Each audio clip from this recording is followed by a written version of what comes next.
জামায়াত শিবিরের অবগতির জন্য জানাচ্ছি যে 7 সনে 111 সরকার তারেক জিয়ার অফশোর অ্যাকাউন্ট সিঙ্গাপুরে, সেখান থেকে তার টাকার খনি মিলিয়ন ডলার জমা হয়েছে।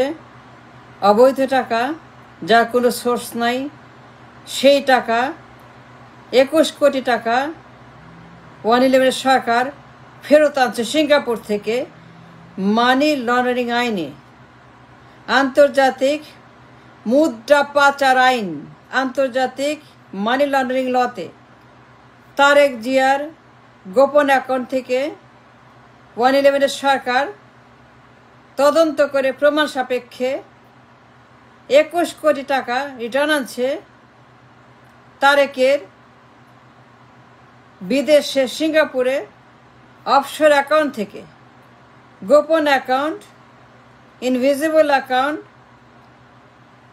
শিল্ড অ্যাকাউন্ট, এসালামের মতো দরবেশের মতো অ্যাকাউন্ট।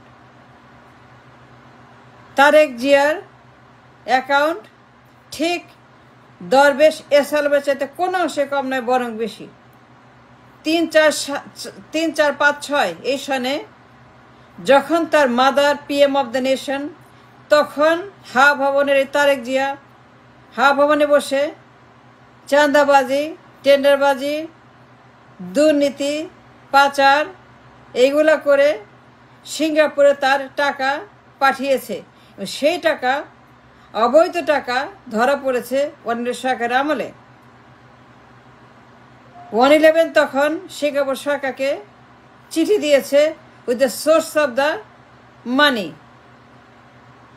111 সরকার সিঙ্গাপুর সরকারকে টাকা ফেরত চেয়ে এই অবৈধ টাকা, দেশের টাকা ফেরত চেয়ে চিঠি দিয়েছে এবং প্রমাণ করেছে এটা মানি লন্ডারিং আইনে একটি অপরাধের অ্যাকাউন্ট। এই অ্যাকাউন্ট অবৈধ পাচারকারীর টাকা, যার কোনো সোর্স অফ ইনকাম নাই, সে পাচার করেছে, চাঁদাবাজি করেছে, দুর্নীতি করেছে এবং সে সিঙ্গাপুরে টাকাটা রেখে দিয়েছে। 21 কোটি টাকা ফেরত আনছে 111 সরকার, পার্ট অফ দ্য মানি। অনেক টাকা আছে, টাকার খনি সিঙ্গাপুরে তারেক জিয়ার অফশোর অ্যাকাউন্টে, সুইস অ্যাকাউন্টে টাকার খনি।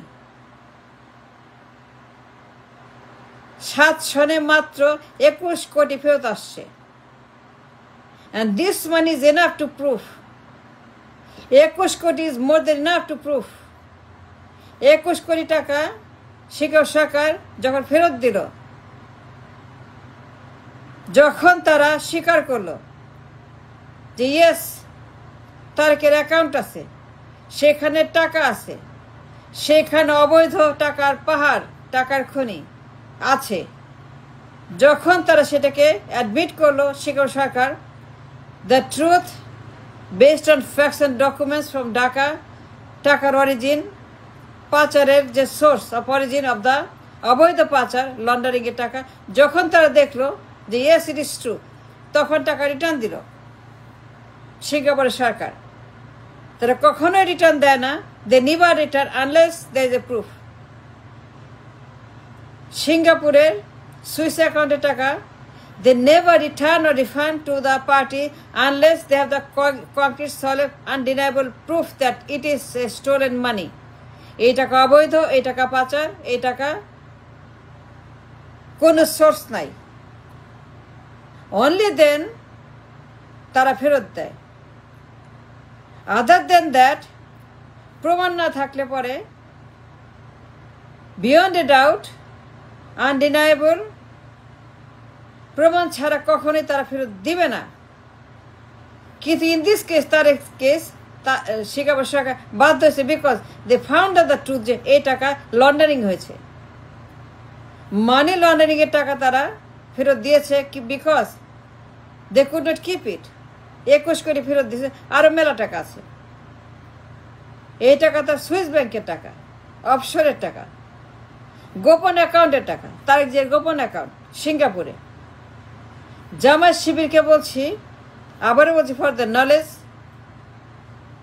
জামায়াত শিবিরকে আবার আমি ওয়ার্ন করছি, ইনফরমেশন দিচ্ছি, তা থেকে বলছি আন্তর্জাতিক মানি লন্ডারিং আইনে তারেক যে নির্বাচন করতে পারবে না, সে অবৈধ, সে নিষিদ্ধ, সে বাতিল। নির্বাচন করার কোনো অধিকার তারেক জিয়ার নাই। তারেক যে অপরাধ করেছে, জামায়াত শিবিরকে বলছি তারেকের বিরুদ্ধে যুদ্ধ ঘোষণা করতে হবে, রাস্তায় নামতে হবে। তারেকের এই দেশে এসে নির্বাচন করার বিরুদ্ধে প্রতিরোধ করে তুলতে হবে, রাস্তায় নিয়ে প্রতিবাদ করতে হবে, যুদ্ধ ঘোষণা করতে হবে। তারেককে ঢুকতে দিবেন না, আসতে দিবেন না। তারেকের আশা বন্ধ করার জন্য জামায়াত শিবিরকে আমি বলছি যুদ্ধ ঘোষণা করেন, রাস্তায় নামেন, আন্দোলন করেন, মিছিল করেন, যা করার সেটা করেন, লিগালি লফুলি, শান্তিপূর্ণভাবে, অত্যন্ত অত্যন্ত শান্তিপূর্ণভাবে, নন violent movement, non violence movement করেন।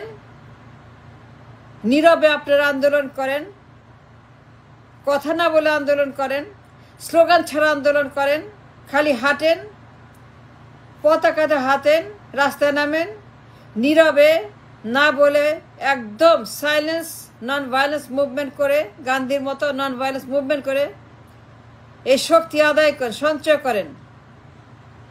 নন ভায়োলেন্স মুভমেন্টের শক্তি, নন ভায়োলেন্স মুভমেন্টের যে প্রভাব আছে, কথা না বলেও উৎখাত করা যায়, কথা না বলেও আন্দোলন করা যায়, স্লোগান না দিয়েও দুর্বৃত্তদেরকে উৎখাত করে এই দেশ থেকে নিশ্চিহ্ন, নির্বংশ, নিঃশেষ করা যায়। সেই power of the non violence movement ব্যবহার করে তার নির্বাচনে আসা বন্ধ করেন, দেশে ঢোকা বন্ধ করেন, দেশে ঢুকতে দিবেন না। এটা আপনার দায়িত্ব, জামায়াত শিবিরের দায়িত্ব। আমি বলছি আন্তর্জাতিক মানি লন্ডারিং আইনে, আন্তর্জাতিক মুদ্রা পাচার আইনে যে মামলা প্রমাণ হয়েছে, তার বিরুদ্ধে অবৈধ টাকা পাচার 21 কোটি ফেরত আসছে। 21 কোটি টাকা is more than enough beyond doubt to prove the case. Tarique Zia নির্বাচন অবৈধ এবং নিষিদ্ধ, তার 21 কোটি টাকা প্রমাণ করেছে, সেখানে নির্বাচন করতে পারবে না। সিঙ্গাপুর সরকার 21 কোটি ফেরত প্রমাণ করেছে এই দেশে সে অবৈধ, সে একটা সন্ত্রাসী, আন্তর্জাতিক মুদ্রা পাচারকারী, চাঁদাবাজ, দেশদ্রোহী। তারেক জিয়া যে কাণ্ড করেছে, সিঙ্গাপুরে অফশোর অ্যাকাউন্ট খুলে টাকা পাচার করে ধরা পড়েছে, সিঙ্গাপুর সরকার টাকা ফেরত দিয়ে প্রমাণ করেছে he cannot, shall not, will not come back ever in this country. Jamaat শিবিরের এখন দায়িত্ব তারেককে এই দেশ থেকে চিরদিনের জন্য বিতাড়িত করা, বাইরে রাখা, দূরে রাখা, লন্ডনে রাখা। সে কোনোদিন ঢুকতে পারবে না, নির্বাচন করতে পারবে না। আন্তর্জাতিক মানি লন্ডারিং আইনে সে প্রমাণিত হয়েছে সেটা দুর্বৃত্ত, একটা সন্ত্রাস, একটা পাচারকারী, একটা লুটেরা। এদের অভিযোগ তাদের বিরুদ্ধে থাকে, তা নির্বাচন করার জন্য যোগ্য নয়। আমাদের আইনে আছে, আমাদের সংবিধানে আছে,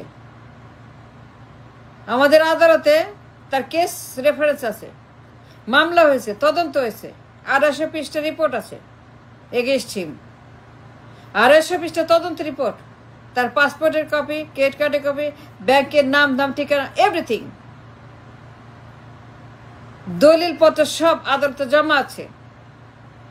250 পৃষ্ঠা তদন্ত রিপোর্ট তারেক জিয়ার বিরুদ্ধে, সেটা আদালতে জমা আছে,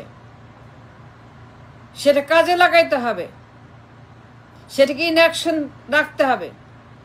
আর পৃষ্ঠ তদন্ত রিপোর্ট তারেক জিয়ার বিরুদ্ধে must be put in action to bend him, to oustate him for election. Jamaat শিবিরকে আবারও বলছি, কান খুলে শোনেন, চোখ খুলে দেখেন, তারেক জিয়া আন্তর্জাতিক মানি লন্ডারিং আইনে নির্বাচন করতে পারবে না। আমি গ্যারান্টি দিচ্ছি, চ্যালেঞ্জ করছি, যে অন্যায় সে করেছে, যে ক্রাইম সে করেছে, যে ভায়োলেশন সে করেছে, যে পাচার সে করেছে সিঙ্গাপুরে এবং ধরাও পড়েছে, 21 কোটি ফেরত আসছে 7 সনে, and this is enough to prove beyond a doubt Tarique Zia নির্বাচনে অবৈধ, নিষিদ্ধ, he is banned from participating in election. Thanks for watching.